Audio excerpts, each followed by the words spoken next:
gió lần rộng hung số in thằng vàng gió là si dòng sông lên ta cô lệ phải tranh dòng nô mình lên gầm ta hin là kê khăn khô vang lung nộp na lâu cô lệ phải tranh tô nô mà lên lâu đinh cái ta mô cái hình khơi lung nộp na đinh bồ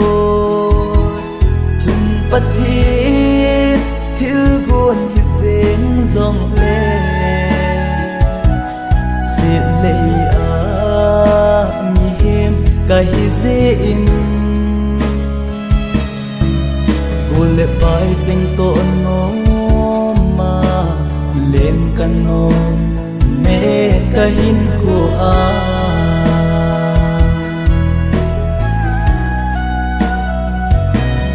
lên là sáng cây tin môi dầu ta cùng lệ khát tha riêng dòng kịp bà na lơ cây tin hin khôi nhanh xì không khô tôi thinh na băng in tha đôn thấy kịp lên căn nó sung mi tranh tô nô mà núi khom đinh cần nô mê cái hình khơi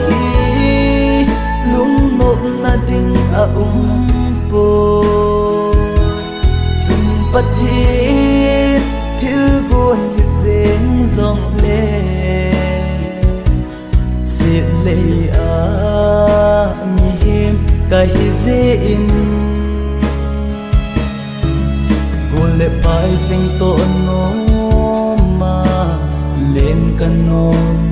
mẹ cái hình của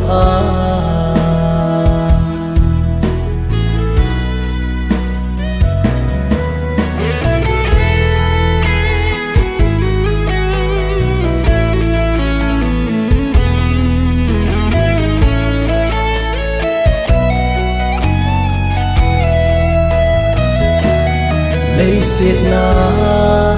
muôn pi này hi dòng lên hiểu lên nắng in nay ngày lút bầu lệ lung oi tang cắt tê cây dòng cùng khô sọt nhìn neo sen na pan na khi khiết thấy lâu cái hình khô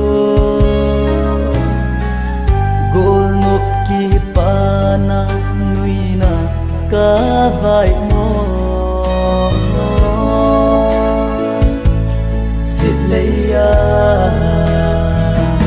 cái hình khơi lung nộp na đinh bồ chung bắt thiết thiếu guồn dên dòng lệ xin lấy mi hem cái dễ in cô lệ bài tranh tội nó mà lên căn nó mẹ cái hình của